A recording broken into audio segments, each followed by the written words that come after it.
Hello friends, कैसे आप सब दोस्तों। ये एग्जामिशन फ्रॉम जीएसटी जो है टॉपिक वो हम करने वाले हैं अभी।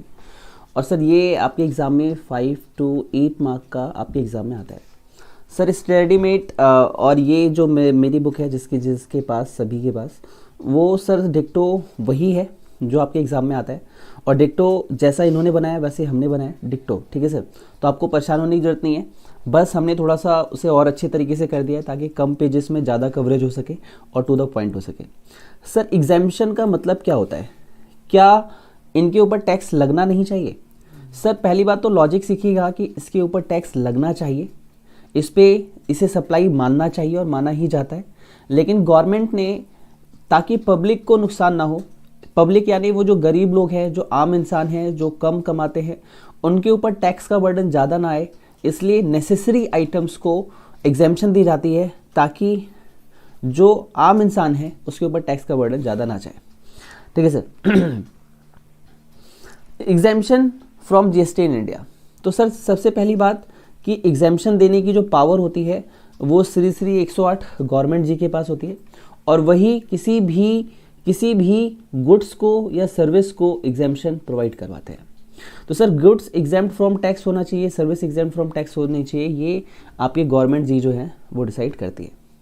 सर ये एक पैराग्राफ लिखा है, अब मैक्सिमम लोग इसे छोड़ देते हैं, बट मेरे हिसाब से बहुत प्यारा है सर, बहुत प्यारा है। आप लोग समझते नहीं है सर, बस एग्जाम्पशन पढ़ना चालू, फिर आप कहते हो एग्जाम्पशन याद नहीं रहती। Sir you have to understand why and what. अगर आपको चैप्टर समझ में आ गया कि चैप्टर क्या है, व्हाट एंड वाई क्यों है, तो फिर आपको एग्जाम में इसकी दिक्कत नहीं आएगी कि आपको समझ में नहीं आ रहा। चलिए सर एक रीडिंग देते हैं, थोड़ा सा टाइम लगाऊंगा सर इस पे और इनपुट टैक्स क्रेडिट 2 चैप्टरों पे, क्योंकि ये बहुत ऐसे चैप्टर है कि बच्चों को समझ में नहीं आते और वो छोड़ के चले जाते हैं, जबकि बहुत हाई स्कोरिंग होते हैं सर।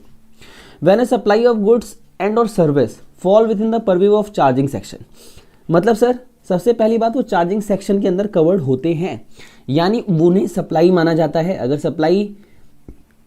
सप्लाई की डेफिनेशन में ये कवर हो रहे हैं, चार्जिंग सेक्शन उन गुड्स और सर्विसेज पे लगता है। Sir supply is chargeable to GST, however for determining the liability to pay the tax. But जब हम लायबिलिटी निकालते हैं टैक्स देते समय, one needs to further check whether such supply of goods and service are exempt from tax. But इससे पहले हमें ये देखना पड़ेगा कहीं वो जो सप्लाई है उसे एग्जाम्पशन तो नहीं मिली हुई है। अच्छा, एग्जाम्प्ट सप्लाई का मतलब क्या होता है? चलिए सर अब हमें ये देखना है एग्जाम्प्ट सप्लाई का मतलब क्या है। सर ध्यान से सुनना, has been defined as supply of any goods और सर्विसेज और both which attract nil rate of tax, which may be wholly or exempt from tax and includes non-taxable supply। यानी सर exempt supply के 3 meaning निकल के आए। अगर आपके पास ये है तो लिख लेना, और सर बुक आपको अगर मेरी भी होगी कोई भी होगी तो आपको मतलब अर्लियर मैंने ये पढ़ा रखा है, ठीक है, परेशान मत हो रहा। इसमें क्या क्या आता है सर?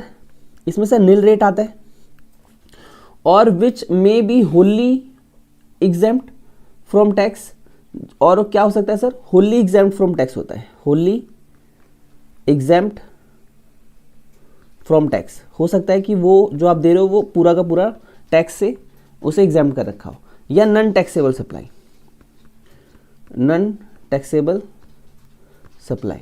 अच्छा, इसके बाद कहता है सेक्शन 247 में बताया गया है इसके बारे में कि भैया एग्जाम्प्ट सप्लाई क्या होता है। तो एग्जाम्प्ट सप्लाई की डेफिनेशन आपने यहाँ भी पढ़ ली, और सर मैंने यहाँ पे पढ़ा रहा हूँ आपको, लेकिन मैंने ऑलरेडी ये आपको पहले भी लिखवा रखा है। अगर आपके पास मेरी बुक हो या किसी भी तो आप देख लेना।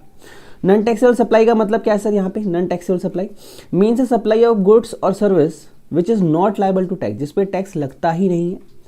Power to grant exemption from GST has been granted with section 11 of the CGST act and vide section 6 of IGST act. मतलब गवर्नमेंट के पास पावर है कि भैया वो किसी भी गुड्स और सर्विस को एग्जाम्प्ट कर सकता है। सेक्शन 11 ऑफ सीजीएसटी एक्ट, ठीक है। सीजीएसटी एक्ट का कौन सा सेक्शन है सर? सेक्शन 11। मतलब ये आप चैप्टर पढ़ रहे हो वो सेक्शन 11 के अंतर्गत आप इसको पढ़ रहे हो, ठीक है। और सेक्शन 6 ऑफ आईजीएसटी सर याद नहीं रखना है क्योंकि आईजीएसटी आपके सिलेबस में नहीं है। State GST laws also contain identical provision granting provision to exempt SGST, यानी जो सीजीएसटी के प्रोविजन है इक्वल डिक्टो एसजीएसटी के प्रोविजन होते हैं। अच्छा, अंडर जीएसटी एसेंशियल गुड्स और service that is public consumption product service have been exempted. यहाँ पे हम कोशिश करते हैं कि जो एक निम्न वर्ग है, एक मध्यम वर्ग जो है, ठीक है सर, वो जो गुड्स और सर्विसेज कंज्यूम करते हैं, कंजम्पशन ठीक है सर, जो वो कंज्यूम कर रहे हैं उन्हें हमने एग्जाम्पशन देने की कोशिश की है कि उन पे जीएसटी का बर्डन ज़्यादा ना आ जाए। ठीक है सर। सर एक किसान आलू बेच रहा है, उस पर जीएसटी नहीं है सर, लेकिन एक सुनार सोना बेच रहा है, उस पर जीएसटी है सर, क्योंकि सर सोना पहनना, कहते हैं रोटी कपड़ा और मकान और एजुकेशन, ये 4 चीज़ें प्राथमिकता होती हैं सर। सोना पहनना, BMW कार चलाना, अब कोई बंदा BMW कार चला रहा है तो उससे बोल दो भाई 18% जीएसटी दे दे, तो कोई बड़ी बात नहीं है सर। समझ में आ रहा है आपको?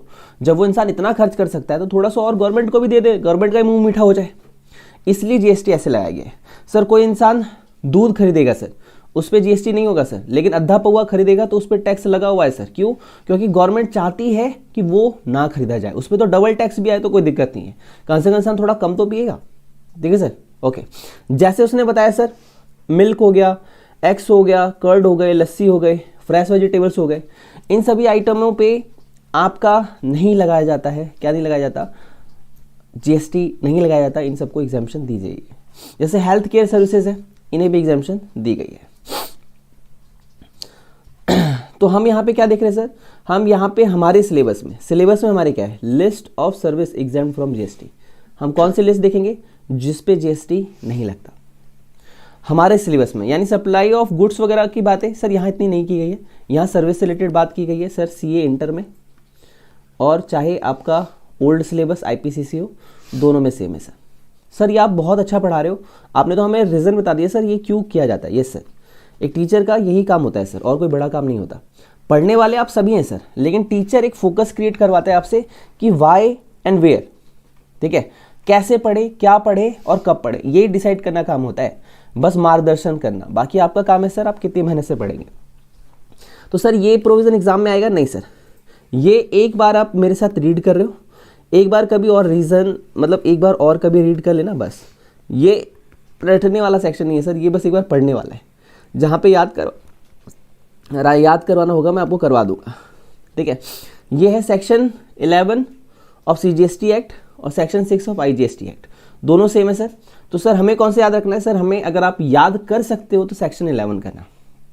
ठीक है, अब इसे कैसे याद रख सकते हो? एक और एक मिलकर एग्जाम्पशन बना लेते हैं। ठीक है, एक और एक 11 जब होते हैं तो एग्जाम्पशन बना लेते हैं, ऐसे याद रख सकते हो आप। सेक्शन 11 कहता है sir power to grant exemption from tax, tax से एग्जाम्पशन देने की पावर किसके पास है? तो सब सेक्शन 1 है सर, वो कहता है where the government is satisfied that it is necessary in the public interest, मतलब जहां उन्हें लग रहा है कि पब्लिक के लिए जरूरी है भैया, वरना पब्लिक पीड़ित हो सकती है। सो टू डू, तो उनकी मदद करने के लिए इट में वो देखते हैं रिकमेंडेशन ऑफ द काउंसिल से पूछ के वो क्या करते हैं? नोटिफिकेशन डाल देते हैं कि भैया ये वाला जो गुड्स है उस पर टैक्स नहीं लगना चाहिए। ठीक है, एग्जाम जनरली आइदर एब्सोल्युटली और सब्जेक्ट टू सच कंडीशन, या तो वो पूरा का पूरा माफ है या तो कोई कंडीशन पूरी करने के बाद माफ है। As may be specified therein, जैसा कि वो अपनी स्पेसिफाइड कर देंगे। देयर इन कहाँ पे सर? नोटिफिकेशन में वो स्पेसिफाइड कर देंगे गुड्स और सर्विस को और बोथ को of any specified description from the whole और any part of the tax level thereon with effect from such date as may be specified in such notification. और वो चीज़ तब से आपके लिए अप्लीकेबल हो जाएगी जब से नोटिफिकेशन में वो डेट मेंशन कर दी जाएगी। Okay sir. सर दूसरा है sir where the government is satisfied that it is necessary in the public interest. Sir word देखिएगा सर, पब्लिक इंटरेस्ट, अच्छा। So to do it may on the recommendation of the council by the special order. ठीक है, यहाँ पे special order है sir, और यहाँ पे क्या था सर? यहाँ पे नोटिफिकेशन था। पहले वाले सेक्शन में नोटिफिकेशन था, अगले वाले में ऑर्डर है, यही डिफरेंस है। इन ईच केस, वो जिस केस में चाहें, under circumstances of an exceptional nature, हो सकता है एक्सेप्शनल नेचर हो सर, सुनामी आ गई, बाढ़ आ गई, अब उस शहर में आप जीएसटी कलेक्ट करोगे, पहले उनकी मदद करोगे? आंसर है मदद करेंगे सर। तो उस केस में स्पेशल ऑर्डर के द्वारा, मित्रों आज हमारे भारतवर्ष को हमारी जरूरत है, तो चलिए उनकी मदद करते हैं। तो sir by special order if they want they grant. Okay sir, ये भी समझ में आ गया सर। थर्ड क्या है सर? सर थर्ड कहता है the government may if it consider necessary और expedient so to do for the purpose of clarifying the scope of applicability of any notification issued under subsection 1 और order issued under subsection 2, insert an explanation in such notification और order.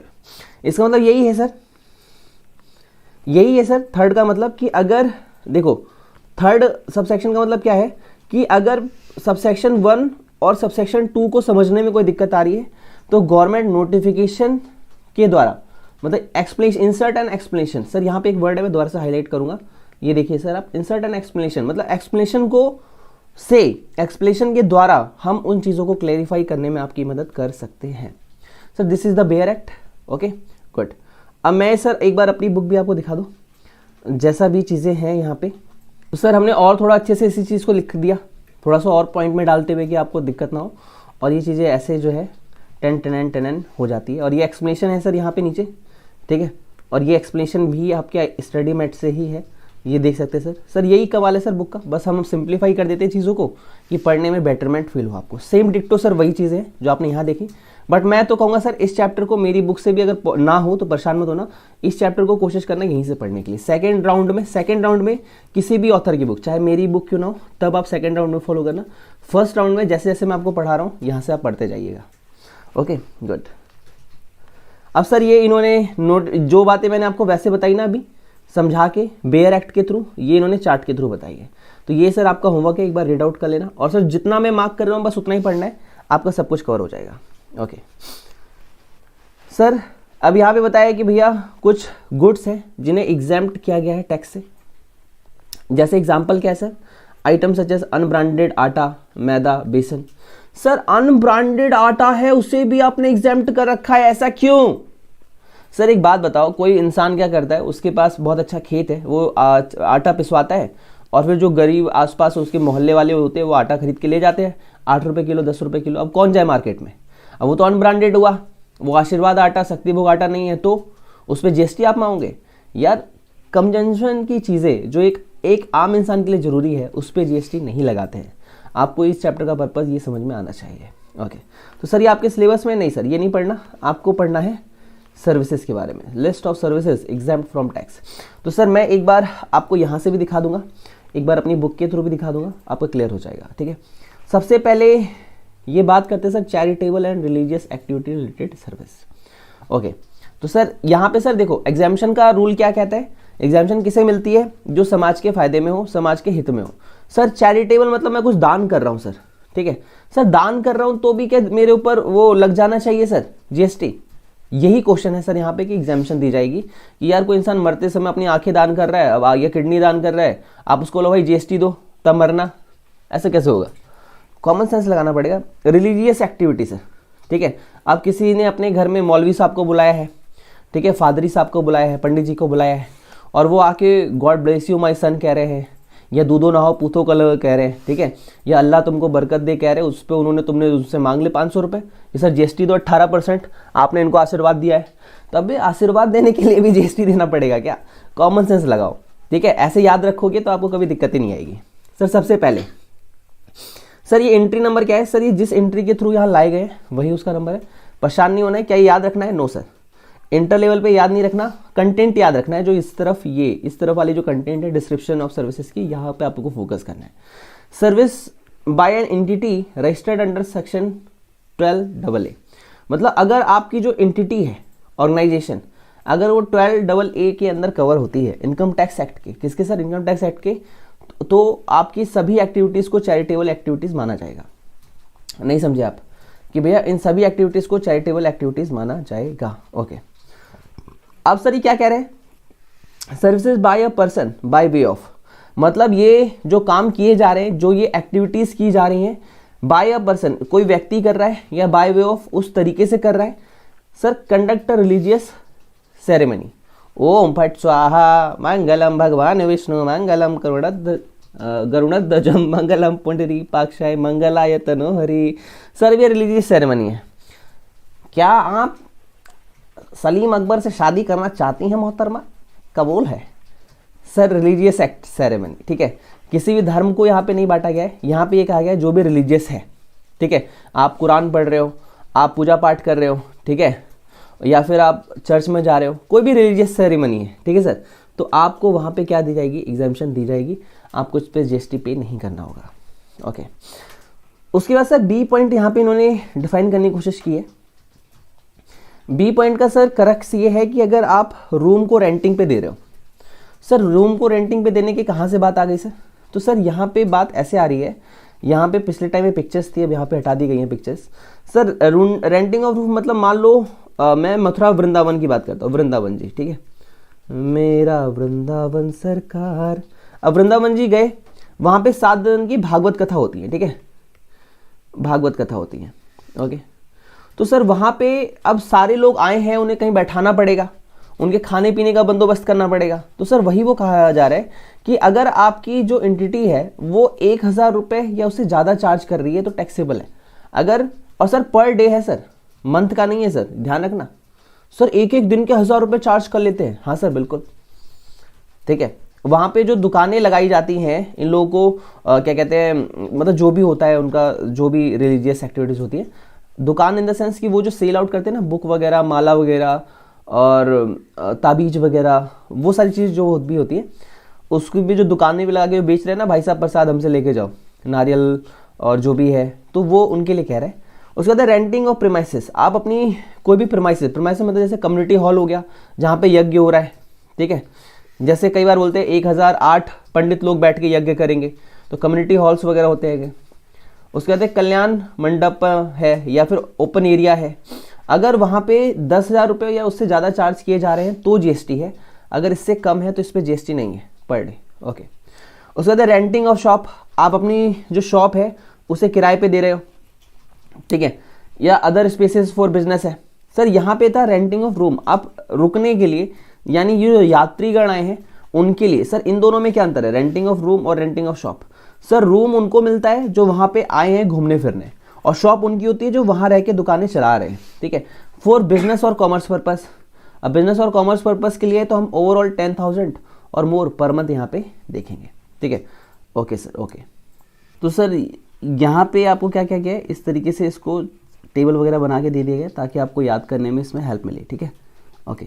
आते sir exemption के पास ही, फिर sir आगे बोला है services by a specified organisation in respect of religious pilgrimage facilitated by government of India, ठीक है। कौन करवा रहा है? गवर्नमेंट ऑफ इंडिया करवा रही है, और गांव-गांव ले जाके बायलैटरल अरेंजमेंट करवा के पूजा पाठ करवा रही हैं। जैसे कई बार कहते हैं कि भैया इस हवन या उस पूजा पाठ में नेताजी आ रहे हैं, आप सब उनकी बदौलत ये हो रहा है। जैसे नवरात्रे होते हैं तो नेताजी वगैरह आते हैं, तो उस टाइप की चीज़ें कुछ भी करवाई जा रही है, उसमें रिलीजियस माना जाता है, इसमें नहीं लगता, ठीक है सर।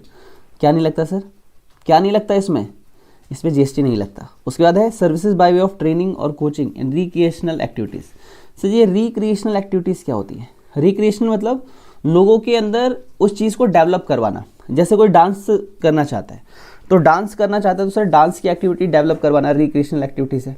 सर कोई बैट बॉल खेलना चाहता है तो बैट बॉल सिखाना क्या है सर, एक तरीके की रिक्रिएशनल एक्टिविटीज़ है, ठीक है। तो हम उस चीज़ की ट्रेनिंग दे रहे हैं या कोचिंग दे रहे हैं, ठीक है सर।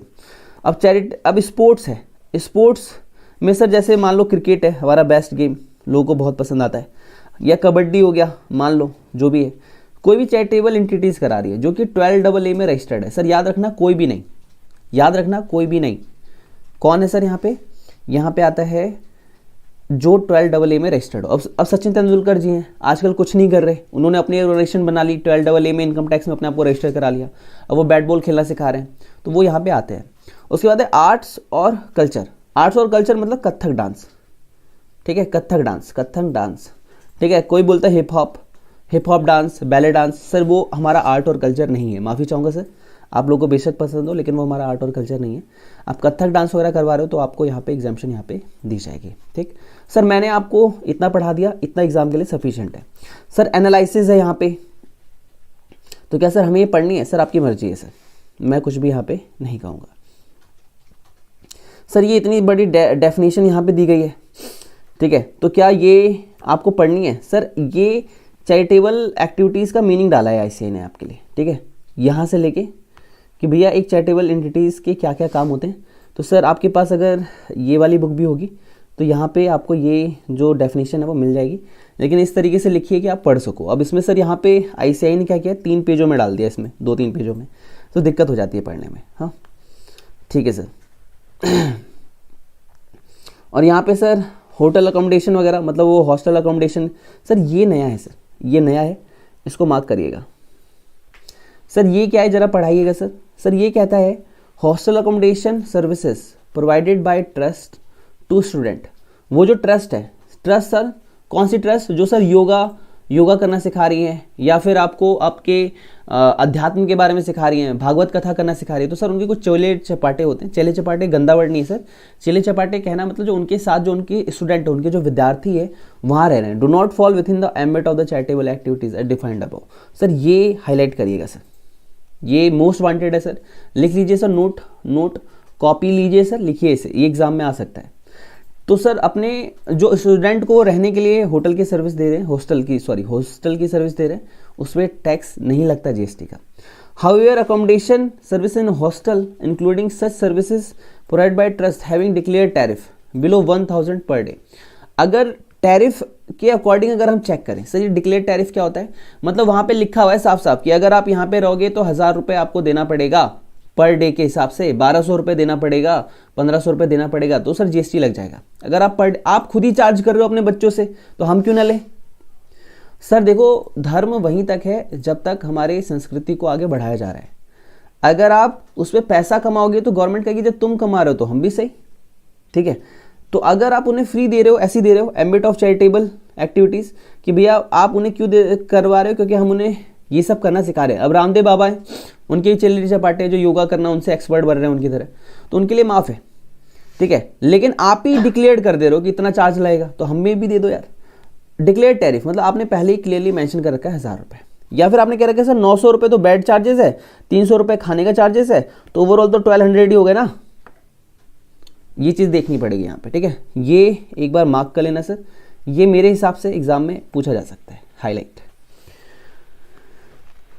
बाकी सर ये आपके पढ़ने के लिए इस पर इतना नहीं दिमाग डालना है, मगजमारी नहीं करनी, इतना टाइम नहीं है आपके पास, ठीक है। एग्ज़ाम अब ये देखो सर, ये यहाँ पे मैं कह रहा था ना पूजा पाठ की फ़ोटो डाली गई थी लास्ट टाइम, यहाँ पे है sir.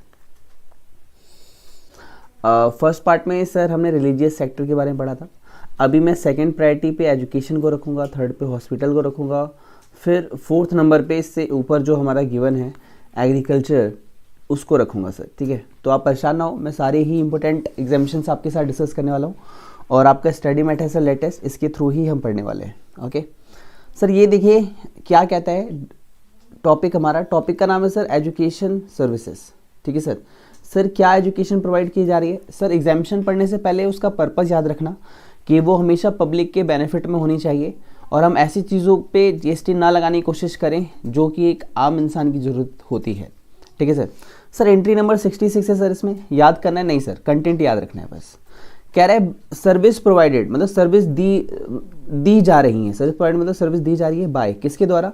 N educational institution to its student, मतलब एक ऐसा इंस्टीट्यूट है जो कि अपने स्टूडेंट को सर्विस दे रहा है, या फिर अपने फैकल्टी को सर्विस दे रहा है, या फिर अपने स्टाफ को सर्विस दे रहा है।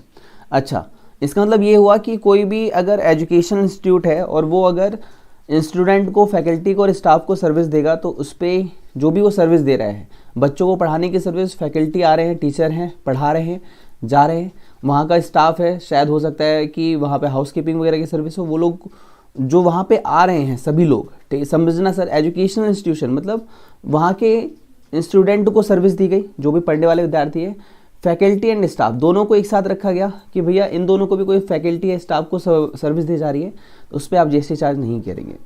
अगला सर ये नया एक आया है, अपना नोट निकाल लेना सर, कॉपी जिसे हम आपकी कॉपी कहते हैं, नोटबुक कहते हैं, उस कॉपी में लिखना सर, इसे लिख लेना, बाकी कुछ लिखना मत लिखना। By an education institution by way of conduct of entrance examination against consideration in form of entrance fees. मतलब कई बार क्या होता है, कुछ कॉलेजेस होते हैं सर, जैसे पीएचडी अगर आपको करनी है, ठीक है, मुझे भी करने में है सर, मैं भी देख रहा हूँ अभी फिलहाल। अब पीएचडी के दौरान आपको क्या करना पड़ेगा कि कोई भी अच्छा कॉलेज है, जैसे आईआईएम है, आईआईटी है, आपको एंट्रेंस निकालना होता है सर उसका। तो जब वो एंट्रेंस करवाते हैं तो उसके बदले में 1000-1500 रुपये आपसे लेते हैं एंट्रेंस फी के, ठीक है।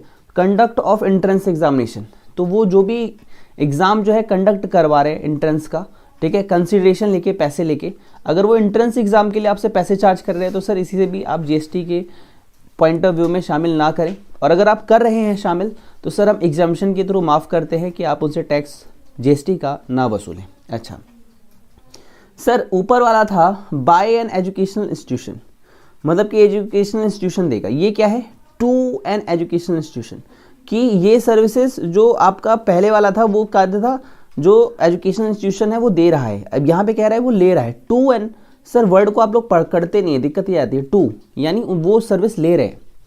कैसी सर्विस ले रहे हैं सर, बाय वो ऑफ, क्या क्या तरीका है sir? Sir transportation of student, student को लाने ले जाने के लिए बस वगैरह को, फैकल्टी और स्टाफ है उनको लाने ले जाने के लिए सर्विस देना। सर कैटरिंग की सर्विस, कई बार जो बड़े बड़े स्कूल होते हैं उनमें सर कहा जाता है कि बच्चों को खाने पीने की फैसिलिटी दो। आजकल गवर्नमेंट ने भी क्या रखा है, सेंट्रल गवर्नमेंट ने, स्टेट गवर्नमेंट ने कि मिड डे मील्स दिया जाए बच्चों को, कुछ बच्चे मतलब कि संतुलित आहार के तौर पे। उसके बाद है सिक्योरिटी और क्लीनिंग या हाउसकीपिंग की सर्विसेज, अगर कोई एजुकेशनल इंस्टीट्यूशन ले रहा है, ठीक है। सर्विस रिलेटेड टू एडमिशन, कोई भी सर्विस अगर एडमिशन से रिलेटेड दी जा रही है या फिर एग्ज़ाम कंडक्ट करवाया जा रहा है, उसकी फीस भी जो भी होगी जीएसटी नहीं लगेगा। और supply of online education general और पीडिकल्स, अगर ये सर्विसेज ली जा रही हैं, सर याद रखना ये जो सर्विसेज है वो कॉलेज और जो इंस्टीट्यूट है वो ले रहा है, समझना सर, नहीं समझ में आया।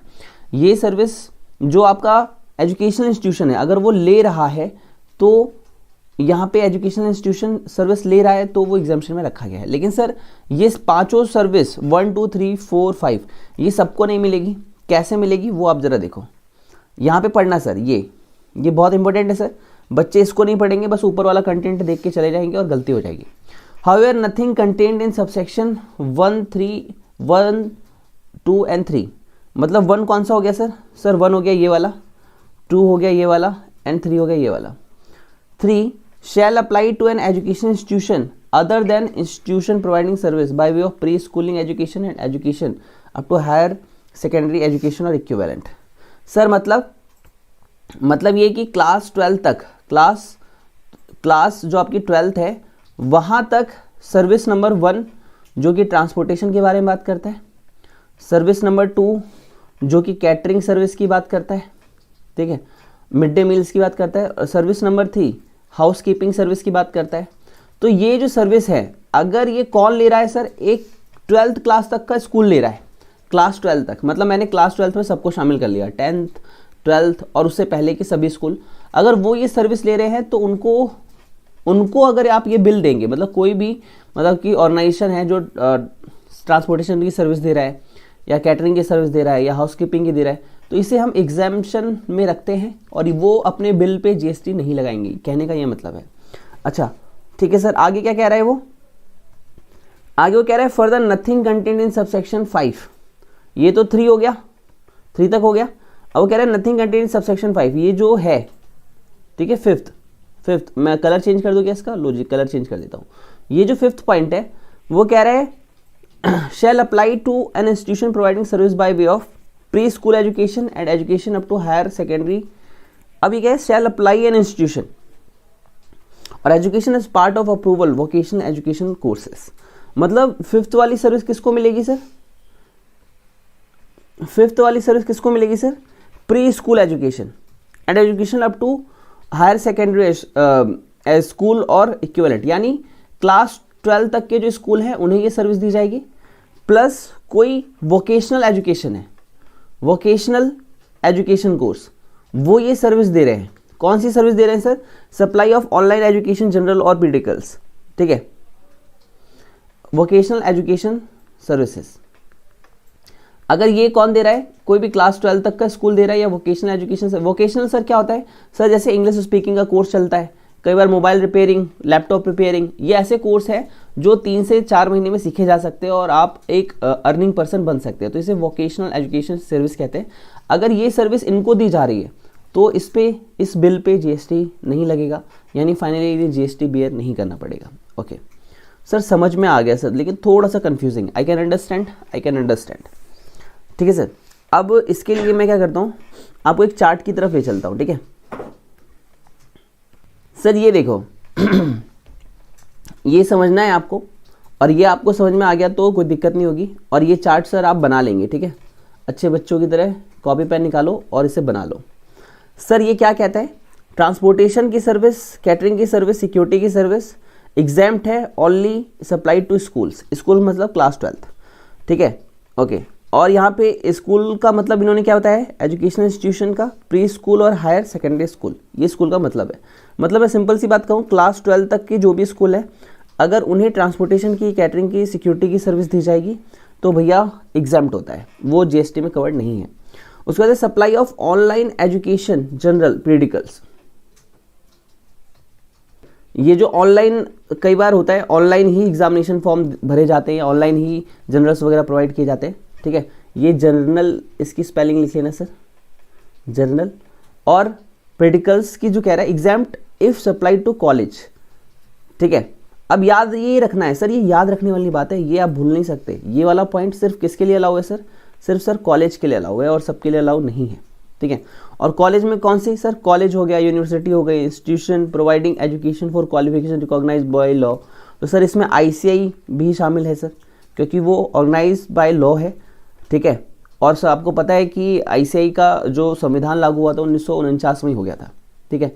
और कोई भी कॉलेज है, यूनिवर्सिटी है, आपके बीकॉम एमकॉम के कॉलेजेस, तो अगर वो लोग ये सर्विस दे रहे हैं, ऑनलाइन एजुकेशन की सर्विस, डिस्टेंस लर्निंग की सर्विस, जनरल्स वगैरह प्रोवाइड कराने की सर्विस, तो उस पर जीएसटी चार्ज नहीं होगा। अब सर ये क्या कहता है, ये कहता है fifth service, service relating to admission to और कंडक्ट ऑफ एग्जामिनेशन। मतलब क्या कह रहा है ये, सर्विस दी जा रही है रिलेटिंग टू एडमिशन और कंडक्ट ऑफ एग्जामिनेशन। मतलब एडमिशन लेते समय एग्जाम आप कंडक्ट करवा रहे हो, या फिर आप मतलब कि छमाही मतलब 6 मंथ पे या 1 ईयर पे एग्जाम कंडक्ट कर रहे हो। Exam is applied to all 3 education institution. ये सर्विस तीनों के लिए माफ है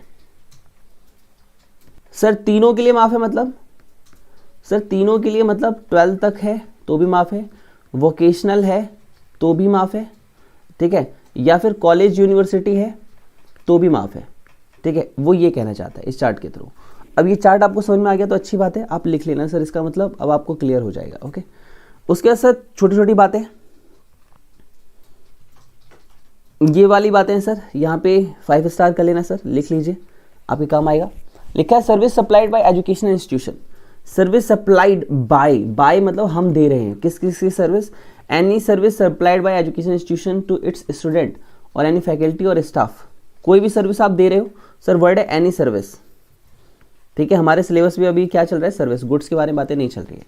आप किसको दे रहे हो सर, एजुकेशन इंस्टीट्यूशन को दे रहे हो, ठीक है। एजुकेशन इंस्टीट्यूशन में किसको सर, स्टूडेंट को, फैकल्टी और स्टाफ को, ठीक है। तो इन लोगों को अगर आप ये सर्विस दे रहे हो तो कोई दिक्कत वाली बात नहीं है, आप पे जीएसटी नहीं चार्ज करना है। और एग्जाम कंडक्ट करवाने के लिए कोई फीस ले रहे हो, ठीक है, एंट्रेंस फीस वगैरह, तो उस पर भी आपको जीएसटी नहीं देना है सर। ये देखिए टैक्सेबिलिटी कहाँ आएगी, क्वेश्चन आएगा सर जीएसटी के अंदर, एमसीक्यू के अंदर, या फिर 4 मार्क का क्वेश्चन आएगा, 8 मार्क का क्वेश्चन आएगा, वहाँ पे चीज़ें डाली जाएंगी सर, ध्यान से सुनना। Any services supplied to any person, कोई भी सर्विस दी जा रही है एनी पर्सन को अदर देन स्टूडेंट, स्टूडेंट को छोड़कर, फैकल्टी को छोड़कर और स्टाफ को छोड़कर, ठीक है, फैकल्टी और स्टाफ को छोड़कर अगर सर्विस दी जा रही है by such education institution then it is taxable. Example auditorium of a school given to other for seminar. आप अपना स्कूल दे रहे हो, क्यों सर, सेमिनार करवाना है। मान लीजिए विवेक बिंद्रा जी को आप सभी जानते हैं, Vivek Bindra ji I how to study के दे रहे हैं सर, ठीक है, motivational speech. Sandeep Maheshwari sir आ गए, अब वो स्पीच दे रहे हैं, आपने ऑडिटोरियम दे दिया उन्हें, तो सर उस पर वो सर्विस दे रहे हैं, उस पर जीएसटी लगाना पड़ेगा। प्लेसमेंट सर्विस टू कॉर्पोरेट, कई बार सर होता है कि हमारे यहाँ हाईली क्वालिफाइड बच्चे निकलते हैं, तो वहाँ प्लेसमेंट के लिए बड़ी बड़ी company, Apple company, Microsoft company आती है प्लेसमेंट के लिए, तो वो ले जाती है हमारे छात्राओं को लेके, तो उसके पे जीएसटी लगेगा। Franchisee fees to various franchisee, अब जैसे सर दिल्ली में एक स्कूल फेमस है, दिल्ली पब्लिक स्कूल, ठीक है, तो वो लोग अपनी फ्रेंचाइजी देते हैं लोगों को, तो उसके ऊपर जो उन्हें अर्निंग होगी उस पर जीएसटी लगेगा। अब सर सबसे बड़ी बात, यहाँ 5 स्टार करिएगा। The above exemption is available only for supply of service if educational institution, that is school or college, supply the goods to their student like stationery, uniform, etc, then exemption is not available। Sir ये 5 star वाला topic है sir. Sir मैंने पहले बोला है copy निकाल के आप लोग लिखेंगे इस बातों को, और इसका मतलब यही है कि ये बारीक पॉइंट है सर। वो ये कह रहा है कि हमने जो अब तक आपको पढ़ाया वो था only for supply of service, ठीक है, सप्लाई ऑफ सर्विस की हम बात कर रहे हैं आपसे। अगर आप कोई गुड्स दोगे, जैसे स्टेशनरी हो गया, यूनिफॉर्म हो गया, ठीक है, तो एग्जाम्पशन आपको यहाँ पे नहीं मिलेगी, ठीक है सर, ओके। ये मुझे आपको करवाना था। अब मैं दोबारा से आता हूँ आपकी स्टडी बेड पे।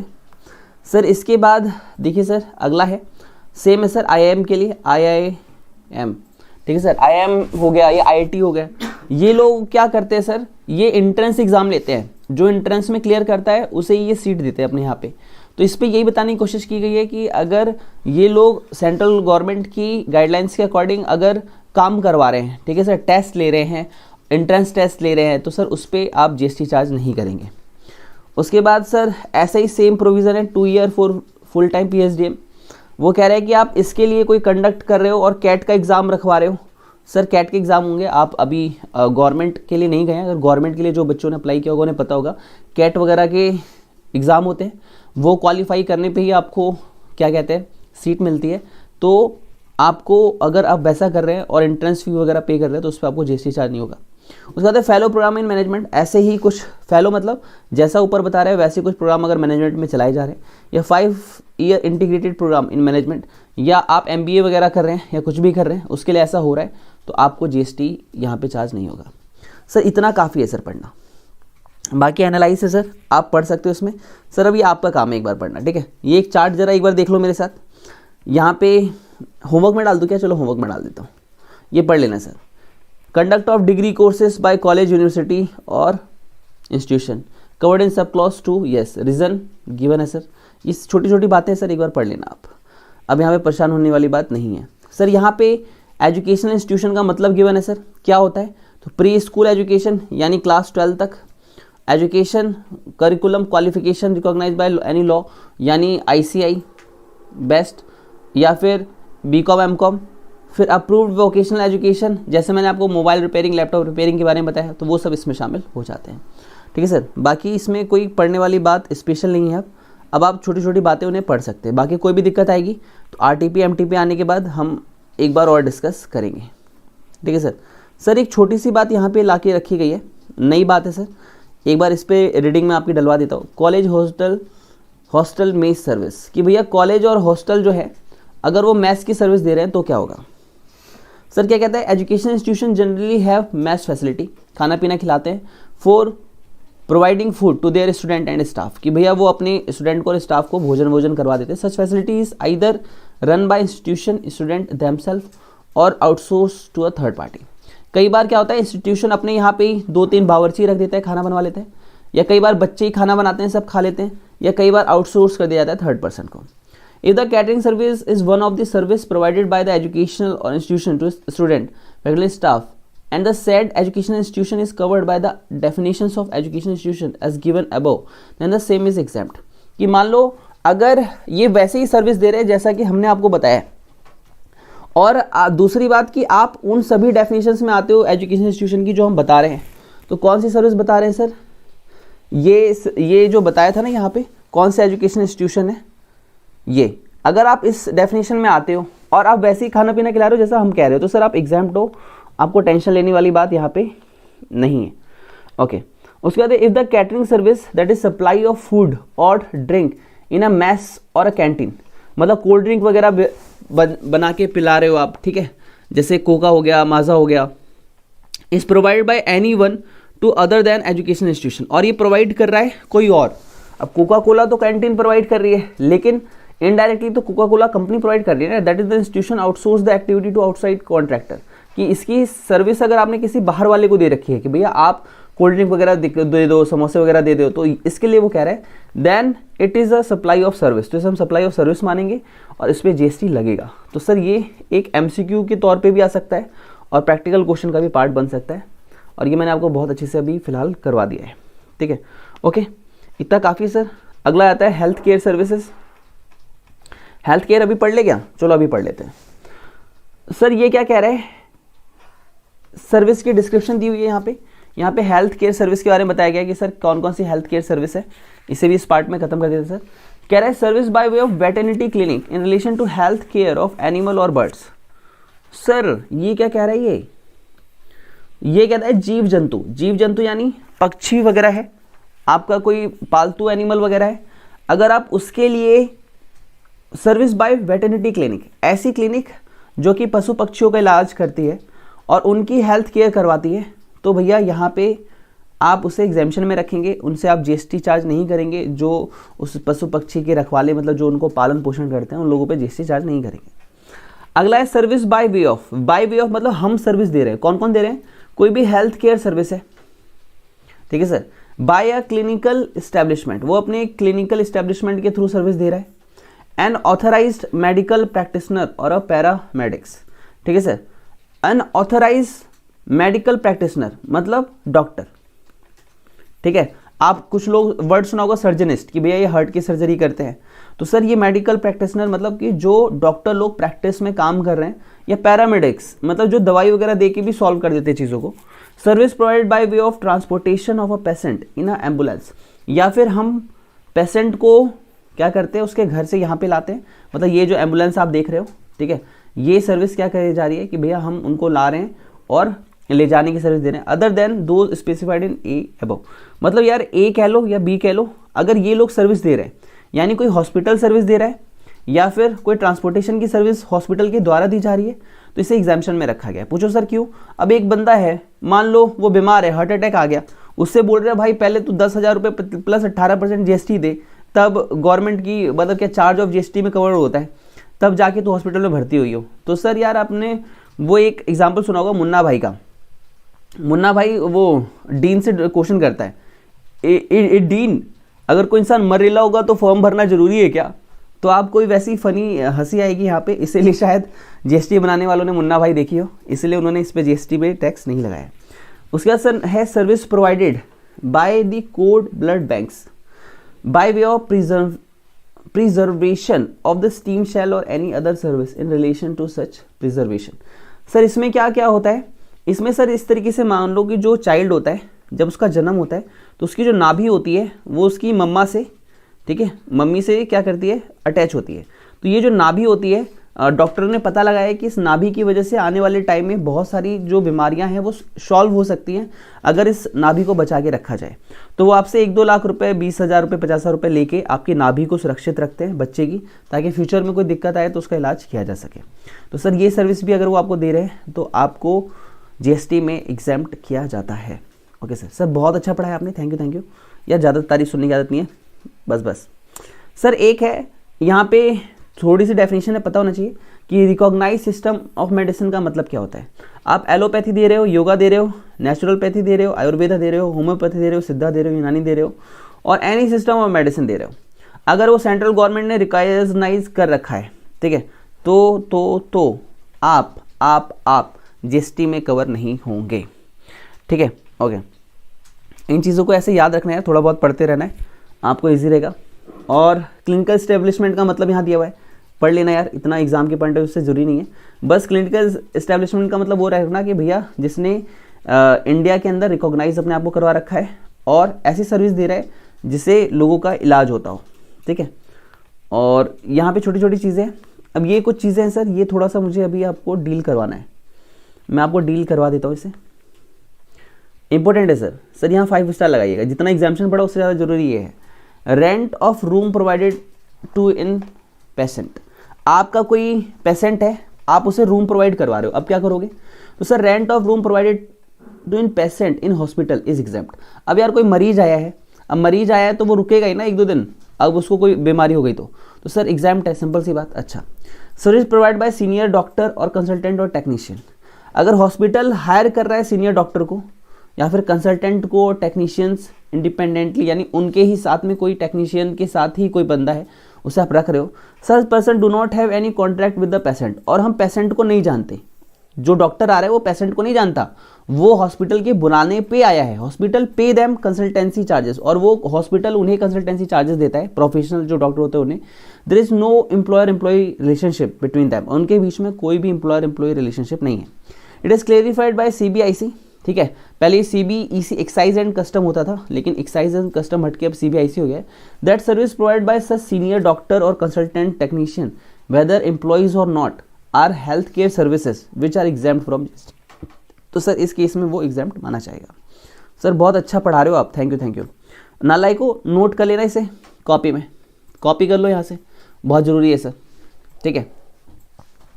ओके, इसके बाद है sir amount charge bye hospital from patient, अगर मान लो हॉस्पिटल जो है वो पेशेंट से पैसे चार्ज कर रहा है, सर हमने आपका इलाज किया था, हॉस्पिटल चार्ज द पेशेंट से 10,000 and pay to the consultant technician only 7,500। Sir example लिया इन्होंने कि मान लो वो 10,000 रुपये चार्ज कर रहा है हॉस्पिटल, किससे सर, पेशेंट से, और 7,500 रुपये अगर डॉक्टर को दे देता है, ठीक है, and keep the balance providing ancillary service, मतलब कि वो वहाँ पे रुकने की, AC की सर्विस, साफ सफाई की सर्विस, जो भी फैसिलिटी ली उसके बदले में खुद रख रहा है, including nursing care, infrastructure facility, paramedic care, emergency service, checking of temperature, weight, blood pressure, etc. Going through the definitions of the healthcare services given above, it can be inferred that hospital also provide healthcare service. तो हम यही मानेंगे कि hospital ने भी healthcare service दी है, इसलिए उसे GST पे नहीं कर रहा है। अब यार सिंपल सी बात है, सारे के सारे पैसे अगर डॉक्टर को दे दिए जाए और उसके पास थोड़े से पैसे खुद भी ना हो, तो सर वो कैसे काम करेगा ऑर्गेनाइजेशन, खुद सोचो आप, ठीक है। अब ऑर्गेनाइजेशन को अपना खर्चा भी तो चलाना है, अगर उसे अपना खर्चा चलाना है वहाँ पर, ठीक है, तो उन्हें थोड़े से पैसे खुद रखने पड़ेंगे, जिसके ऊपर GST चार्ज नहीं करना है। The entire amount charge by them from patient including the retention money and the fee payment to the doctor, मतलब कि जो 2,500 रुपये उन्होंने खुद रखे और जो डॉक्टर को दिए, is towards the health care service, वो हेल्थ केयर सर्विस का पार्ट है। तो हॉस्पिटल टू द पेशेंट, जो कि हॉस्पिटल से पेशेंट को दी गई, एंड इट इज एग्जाम्ड, और ये एग्जाम्ड है। सर आप इंग्लिश पढ़ाते हो तो ऐसा लगता है जैसे बहुत इजी पढ़ा दिया आपने, सर यही तो होता है। देखो आप और मुझ में कोई अंतर नहीं है, मुझ में और आप में बस एक छोटा सा अंतर ये है कि मैं आपको पढ़ने के एंगल से पढ़ा रहा हूँ, 80-20 प्रिंसिपल के अकॉर्डिंग पढ़ा रहा हूँ, और वैसे पढ़ा रहा हूँ जैसे एग्जाम में पढ़ना चाहिए। और आप गलती क्या करते हो, आप बस दर दर दर दर दर दर दर बिना फोकस के पढ़ते हो, और एक टीचर का काम करता है उसी वर्ड्स पे स्ट्रेस डलवाना, फोकस डलवाना, जिससे आप भागते हो बस। अब है food supply to the patient, sir इसका तो एक सिंपल सा लॉजिक बता देता हूँ। अगर पेशेंट को दिया जा रहा है तो एग्जाम्प्ट है, उसके साथ कोई बंदा आया है जो वहाँ पे खा पी रहा है, तो भैया सिंपल सी बात है उस पर GST लगा सकते हैं।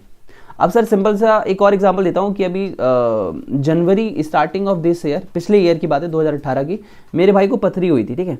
अब उसको तो जो भी खाना मिलता था वो रुकता था, तो वो तो उस पर GST नहीं लगता था। अब मान लो मैं भी वहाँ रह रहा हूँ, अब मैं तो खाना पीने वाला इंसान, कभी जूस पी रहा हूँ, कभी कोल्ड ड्रिंक पी रहा हूँ, कभी समोसे, कभी बर्गर, कभी पेस्ट्री, कभी खाना, तो भाई वो कहता है भाई तुम बहुत खाते हो यार तुम थोड़ा GST भी दे दो हमें, गवर्नमेंट का ही भला हो जाए। तो इस केस में ये आप पढ़ लोगे, अब आपको क्लियर हो गया होगा, ठीक है। ओके, हेलो फ्रेंड्स, कैसे हैं आप सभी दोस्तों। अब हमें बात करनी है एग्रीकल्चर रिलेटेड सर्विसेज की। सर बहुत इंपॉर्टेंट टॉपिक चल रहे हैं, अब तक जो मैंने 2-3 पार्टों में कराया और अब जो करवा रहा हूँ और नेक्स्ट 2 पार्ट में करवाऊंगा, this is the most important for your exam. उसके बाद लास्ट के 1-2 पार्ट में कराऊंगा, तो सर उसे थोड़ा फास्ट करवाऊंगा ताकि हम अपने एग्ज़ाम ओरिएंटेड स्टडी को बरकरार रख सकें, ठीक है सर। चलिए सर स्टार्ट करते हैं। सबसे पहले यहाँ पे हम बात करेंगे एंट्री नंबर 24। सर क्या याद रखना है? नहीं सर, याद नहीं रखना है आपको एग्ज़ाम के पर्पज़ से। आपको सिर्फ कंटेंट याद रखना है कि भैया इसका ट्रीटमेंट क्या होता है, ये एग्जाम्ड है या टैक्सेबल है, बस इतना याद रखना है। Service by way of loading, unloading, packing, storage और warehousing of rice. Sir देखो ये क्या कह रहा है कि जो राइस है आप उसे लोड करोगे। लोड मतलब ये आपका मान लो ट्रक है, आप इसमें सामान रखवा रहे हो, दिस इज लोडिंग। अनलोडिंग मतलब इससे सामान उतरवा रहे हो। पैकिंग मतलब उसको कट्टों में भर के बेचा जाता है, 120 रुपये की बोरी, 200 रुपये बोरी, मतलब कि चावल की बोरियाँ बिकती हैं, ठीक है। स्टोरेज मतलब उसका भंडारण करना। स्टोर रूम है, मान लो आपको 100 kg 1 कुंटल जो है आपने स्टोर करवा रखा है कहीं पे, या फिर स्टोरेज और वेयर हाउस सेम होता है। राइस का अगर आप करवाओगे तो इसे क्या कहा गया है सर? इसे एग्जाम्प्ट कहा गया है। क्या कहा गया है? एग्जाम्प्ट कहा गया है। आपको इस पर टैक्स नहीं देना होगा अगर आप ऐसी कोई भी सर्विस देते हैं, ठीक। उसके बाद है service by way of warehousing of minor forest produce. Sir इसका मतलब क्या है? माइनर फॉरेस्ट प्रोड्यूस, सर क्या ये याद रखना है? हाँ जी याद रखना है। सर आप हकला के बोल रहे हो? नहीं सर, मैं स्ट्रेस दिलवा रहा हूँ। Minor forest produce, forest produce मतलब कि फॉरेस्ट मतलब जंगल कह लो या फिर वन उपवन कह लो, ठीक है, वन उपवन, ठीक है। इन द सेंस कि जो जंगल है, जो हमारे खेत खलिहान है, वहाँ से वेयर हाउसिंग ऑफ माइनर मतलब वहाँ से जो उत्पत्ति निकल रही है, जैसे वहाँ से जो आउटपुट निकल रहा है, service by way of warehousing. तो हम ये नहीं चाहते कि वो नष्ट हो जाए, तो हम उसको वेयर हाउसिंग का फैसिलिटी देते हैं ताकि वो नुकसान ना हो जाए और वो लंबे समय तक आगे यूजफुल रह पाए। तो इसको बोलते हैं service by way of warehousing of minor forest produce. Okay, 53A ये कहते हैं service by way of fumigation in a warehouse of a agriculture produce. Sir agriculture produce क्या होता है सर? अभी मैं सिखाना क्या है सर? आपको पढ़वाऊंगा, मैं रीडिंग करवाऊंगा, मैं आपको सब पता है। एग्रीकल्चर प्रोड्यूस का कॉमन सेंस का मीनिंग होता है कि हमारी कृषि के द्वारा जो भी उत्पत्ति हो वो एग्रीकल्चर प्रोड्यूस है। कॉमन सेंस तो ये कहता है, ठीक है। तो वेयर हाउस मतलब ये सारा सामान जहाँ पे ले जाके रखा जाता है। फर्मिगेशन का मतलब क्या है सर? सर फर्मिगेशन का मतलब ये है, ये अंकल देखो, ये यहाँ पे खड़े हैं, ये यहाँ पे क्या कर रहे हैं? छिड़काव कर रहे हैं। छिड़काव करने से क्या होगा? जो कीड़े होंगे, जो ऐसे मतलब कि मक्खी मच्छर होंगे जो कि नुकसान पहुँचाते हैं वेयर हाउस को, वो खत्म हो जाएंगे। ओके, उसके बाद है 54 कहते हैं service relating to cultivation of plant. Sir cultivation of plant मतलब प्लांटों को उगाना। Rearing of all life form of animals मतलब सभी जीव जंतु। लाइफ फॉर्म्स को शायद मैं कहूँ तो जीव जंतु कहूँगा सर। जीव जंतु मतलब आपके गाय हो गया, ठीक है सर, आपकी गाय हो गया, सबसे अच्छा एग्जांपल बकरी हो गई। All life form of animal except the rearing of horses. लेकिन सर घोड़ों को बाहर रखा है सर, ठीक है। किसे रखा है सर? घोड़ों को बाहर रखा है। सर क्यों रखा बाहर? क्योंकि कई बार सर जो सट्टाबाजी होती है सर घोड़ों के ऊपर लगती है, तो लोग इसका मिसयूज कर रहे थे एंट्री का, इसलिए गवर्नमेंट ने कहा कि नहीं भैया, हम घोड़ों को, अगर आप घोड़ों को पालोगे तो हम उस पर आपको छूट नहीं देंगे, आप कोई दूसरा एनिमल पालो, हमारी तरफ से अलाउ है। उसके बाद वो कहता है कल्टिवेशन ऑफ प्लांट, ठीक है। और उससे रिलेटिंग क्या क्या है? उससे रिलेटिंग कल्टिवेशन ऑफ प्लांट से रिलेटिंग फूड के लिए, फाइबर के लिए, फ्यूल के लिए, रॉ मटेरियल के लिए और अदर सिमिलर प्रोडक्ट के लिए, अगर आप एग्रीकल्चर प्रोड्यूस का यूज़ कर रहे हो, एग्रीकल्चर प्रोड्यूस करके दे रहे हो, ठीक है, आप क्या कर रहे हो? कल्टीवेशन ऑफ प्लांट मतलब कल्टीवेशन ऑफ प्लांट कर रहे हो। किसके लिए कर रहे हो सर? ताकि मुझे फूड मिले। ऐसे बोलो सर, बोलो सर, याद रहेगा। कल्टीवेशन ऑफ प्लांट मैं कर रहा हूँ ताकि मुझे फूड मिले, ताकि मुझे फूड मिले, ताकि मुझे फाइबर मिले, ताकि मुझे फ्यूल मिले, ताकि मुझे रॉ मटेरियल मिले। आपको बोलना है सर मेरे साथ, एक बार बोलो सर अच्छे से। मैं कल्टीवेशन ऑफ प्लांट करता हूँ, मैं कल्टीवेशन ऑफ प्लांट करता हूँ ताकि मुझे फूड मिले, ताकि मुझको फाइबर मिले, ताकि मुझको फ्यूल मिले, ताकि मुझको रॉ मटेरियल मिले। और ऐसे ही कोई सिमिलर प्रोडक्ट अगर आपको मिल रहा है, कल्टीवेशन ऑफ प्लांट मतलब पौधों की उत्पत्ति से, कल्टीवेशन मतलब आप उनको उगा रहे हैं, ठीक है। Agriculture produce by way of, sir कैसे आपको मिल रहा है? तो आपने ये सारी एक्टिविटी की होगी ए से एच तक, ठीक है, तो ये आपके लिए माफ होंगी, ठीक है। ओके, तो आप क्या कर रहे हो सर? एग्रीकल्चर कल्टीवेशन के लिए, ताकि आपको फूड मिले, ताकि आपको, याद रखो सर, इसको कैसे आप याद रख सकते हो? एफ से फूड, एफ से फाइबर, एफ से फ्यूल, तो 3F RM, RM मतलब रॉ मटेरियल, 3F RM, ठीक है। तो आप ये 3F RM मिलता है आपको ये सब करने से। क्या क्या करने से सर? आप उनसे रिलेटेड ये चीज़ें करने वाले हो। आप एग्रीकल्चर ऑपरेशंस कर रहे हो सर, एग्रीकल्चर ऑपरेशंस कर रहे हो directly related to production of any agriculture produce including cultivation, harvesting, threshing, plant protection और टेस्टिंग। सर इसका मतलब नहीं समझ में आया यार। देखो, आपको कल्टीवेशन करने के लिए, आपको कोई भी पौधा उगाने के लिए, जानवरों की रक्षा करने के लिए, आपको कुछ भी, जो भी आप अगर जीव जंतु पाल रहे हो, मत्स्य पालन कर रहे हो, कुछ भी कर रहे हो, तो वो कह रहे हैं कि आप इसमें क्या क्या शामिल करते हो? सर आप कल्टीवेशन कर रहे हो, उगाने वगैरह का काम करो सर, हार्वेस्टिंग कर रहे हो, थ्रेसिंग कर रहे हो। सर इसको बोलते हैं कटाई छटाई, मतलब जब उग जाता है तो उसकी कटाई करनी पड़ती है। अगर कोई अननेसेसरी पार्ट हो रहा है, छटाई करनी पड़ती है, अगर वो पार्ट ऐसा है जो हमारे यूज़ का नहीं है। जैसे सर सिंपल सी बात बोलूँ मैं, अगर आपको केला है, केला की आप छटाई करते हो, कैसे सर? उसके ऊपर का जो छिलका होता है वो हटा देते हो, फिर केला खाते हो, this is threshing. Plant protection, plant को प्रोटेक्शन करना। टेस्टिंग मतलब उसको चेक करना कि हाँ ये सही काम हो रहा है या नहीं हो रहा है। तो सर ये अगर आप कर रहे हो तो एग्जाम्प्ट कहलाता है। Supply of form labour, form labour मतलब किसी के पास सर, अब जैसे गाँव में है, गांव में सर मेरे पास भी कुछ खेत होंगे, आपके पास भी होंगे, तो हम लोग सर गांव तो जाते नहीं है। अब मैं टीचिंग कर रहा हूँ सर बाहर रह के, तो अब टीचिंग करते समय सर, अब मान लो मैं पूरे दिन पढ़ाई में रहता हूँ लेकिन मेरा खेत खाली जा रहा है, तो अपॉर्चुनिटी कॉस्ट है सर उसकी। तो मैंने क्या किया, एक बंदे को 10,000 पर मंथ दिए। तो मैंने क्या किया, 10,000 रुपये पर मंथ दिए 12 मंथ के हिसाब से, तो मैंने 1,20,000 रुपये का खर्चा किया। लेकिन मेरी जो ज़मीन है उस पर जो खेती हुई उससे आउटपुट मुझे निकल के आ रहा है सर 2 लाख रुपए का, फिर भी मेरा 80,000 तो प्लस में है। तो सर वहाँ पे जो लड़के काम करने के लिए रखे गए, कई बार मैं उन्हें डायरेक्ट नहीं ढूंढ पाता, तो कुछ लोग फॉर्म लेबर की सप्लाई करते हैं, जो लोग ऐसे काम करते हैं। एक्सपर्ट होते हैं क्योंकि बचपन से वो यही काम कर रहे हैं, तो वो पैसे लेके मेरे लिए काम कर देते हैं। This is called supply of farm labour. अगर ऐसा हो रहा है तो इस पर भी जीएसटी नहीं लगेगा। उसके बाद है processes carried out by agriculture farm. Processes carried out at an agriculture farm, यानी वो सभी कार्य जो कि एग्रीकल्चर फार्म पे होते हैं, जैसे tending, pruning, cutting, harvesting, drying, cleaning, trimming, sun drying, fumigation मतलब धुआं देना, curing, sorting, grading, cooling, bulk packaging, such like operations, but make it only marketable for primary market. But sir हम ये सब कर रहे हैं, लेकिन क्यों कर रहे हैं? ताकि हम इसे प्राइमरी मार्केट तक ले जा सके। सर प्राइमरी मार्केट, सर जैसे आलू है वो मिट्टी में से निकला, तो सर उसे ड्राई क्लीनिंग करना पड़ेगा। क्यों करना पड़ेगा सर? क्योंकि सर आलू में बहुत सारी मतलब जड़ें लगी होती हैं, क्योंकि ज़मीन में उगाया जाता है। तो सर अगर हम उसे डायरेक्ट दोगे तो सब कहेंगे कितना गंदा आलू है, तो उसको नहलाना, धुलाना, साफ सुथरा करना। तो क्यों कर रहे हैं सर? ताकि हम उसे प्राइमरी मार्केट वो मार्केट होता है जहाँ पे सेलर बायर से डायरेक्ट मिलता है विदाउट किसी डीलर के थ्रू। ठीक है सर, तो वहाँ पे marketable for the primary market. और दूसरी बात क्या है, which do not alter the essential characteristics of the agriculture produce, कि इससे एग्रीकल्चर प्रोड्यूस का कोई भी कैरेक्टर नहीं बदलता।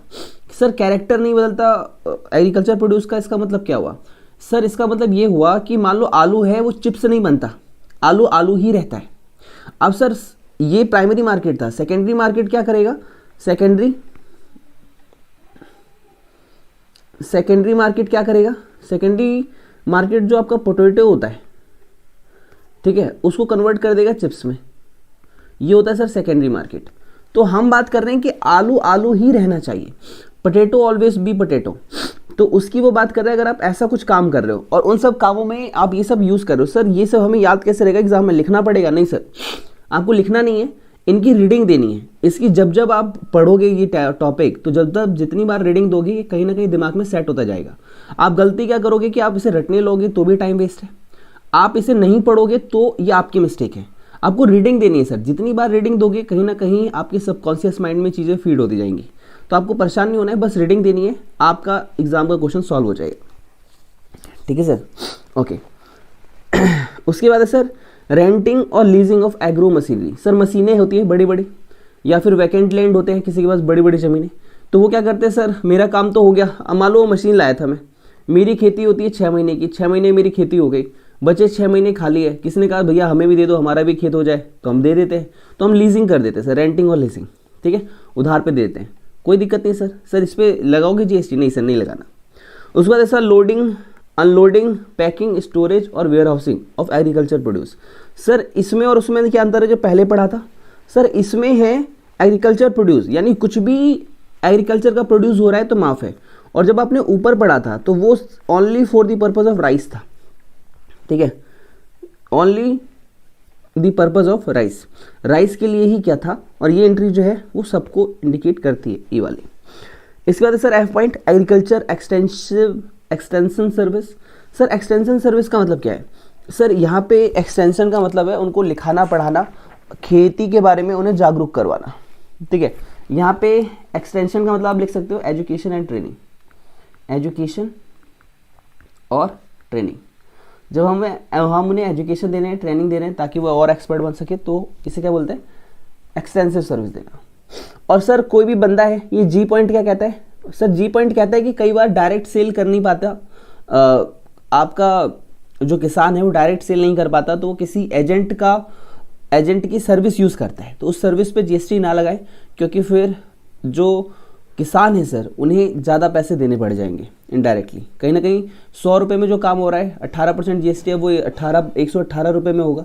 तो सर कहीं ना कहीं 18% जो बर्डन है वो किसानों पे ना पड़े, इसलिए जो कमीशन एजेंट होते हैं जो बीच में आ जाते हैं कस्टमर तक सामान पहुंचाने के लिए, अगर वो सर्विस दे रहे हैं ताकि किसी किसान का जो प्रोड्यूस है वो सेल हो सके, तो उस पर टैक्स ना लगाया जाए। उसके बाद सर एच है service by way of fumigation in a warehouse. Fumigation क्या होता है सर? सर फर्मिगेशन का मतलब होता है कि आपको बताया था मैंने, धुआं करना। जब आप वेयर हाउस में जाके धुआं करते हो, धुआं मतलब वो क्या होता है? स्प्रे होता है, उसे छिड़कने से जो कीट होते हैं जो कि हमारे स्टोर रूम को ख़राब कर सकते हैं, उनकी डेथ हो जाती है। सर आपने बहुत अच्छा पढ़ा है कम समय में, थैंक यू। सर मेरा काम यही है सर, फोकस बनवाना चैप्टर पे। अब मेरा काम है रीडिंग, इसके बाद आप पढ़ेंगे सर, डेफिनेटली आपका क्लियर हो जाएगा। 55th पॉइंट की सर बात करते हैं, 55A 55, carrying out an intermediate production process as job work in relation to cultivation of plant, rearing of all life forms of animal except the rearing of horses for food, fiber, fuel, raw material or other similar product or agriculture produce। Sir ये हमने पढ़ा है क्या? हाँ sir पढ़ा है। कहाँ पढ़ा है सर? सर यहाँ पढ़ा है, ठीक है। अब ये दोनों चीज़ें मतलब आपकी रीडिंग हो चुकी है इसमें, तो इसमें आपको परेशानी होना। वो ये कह रहा था कि इन सभी को करने के लिए जो जो सर्विसेज यूज़ होती हैं वो है 54 में, और 55 है अल्टीमेट रिजल्ट। ये है इनपुट उन सर्विसेज का जिसको यूज़ करके हम आउटपुट देंगे, और ये है आउटपुट, ठीक है। तो ये रेयरिंग ऑफ हॉर्सेस को छोड़ देना आप सर, याद रखना रेयरिंग ऑफ हॉर्सेस टैक्सेबल है, ठीक है। ये सॉरी ये कलर ज़्यादा ही हो गया खतरनाक, ठीक है। ये except the rearing of horses, तो रेयरिंग ऑफ हॉर्सेस टैक्सेबल रहेगा सर, इस चीज़ का ख्याल रखना है आपको। उसके बाद है sir service by way of artificial inseminations of livestock. आप इंसेमिनेशन का मतलब सर यहाँ पे क्या लें सर, लाइव स्टॉक मतलब होता है जीव जंतु, ठीक है। हॉर्सेस को छोड़ के, तो सर आप दो कैटेगरी रख सकते हो, अदर और एक हॉर्स। तो हॉर्सेस वगैरह का अगर आप ख्याल रख रहे हो ज़्यादा, ठीक है, अदर देन हॉर्स, ठीक है। और एक है अदर देन हॉर्स, मतलब घोड़ों को छोड़कर, जैसे सिंपल सा एग्जांपल काऊ ले लेते, गाय। तो आप जब उनका आर्टिफिशियल इंसेमिनेशंस करते हो तो सर ये भी एग्जाम्प्ट रखा गया है। सर बहुत अच्छे से पढ़ाया मैंने with in 15 minute sir, I hope आपको क्लियर हो एवरीथिंग। सर इसके बाद हमने आगे के टॉपिक्स पढ़ लिए थे, और इसके बाद सर गवर्नमेंट का है। गवर्नमेंट का थोड़ा लेंथी है सर, इसको अगले पार्ट में बताऊंगा सर, क्योंकि थोड़ा सा लेंथी है। कोई छोटी सी एंट्री अभी उठा लेते हैं सर, ठीक है। थोड़ा लेंथी है, इसमें समय चाहिए सर मुझे 15 से 20 मिनट। और इसके बाद सर सारे बच्चे हैं, ठीक है।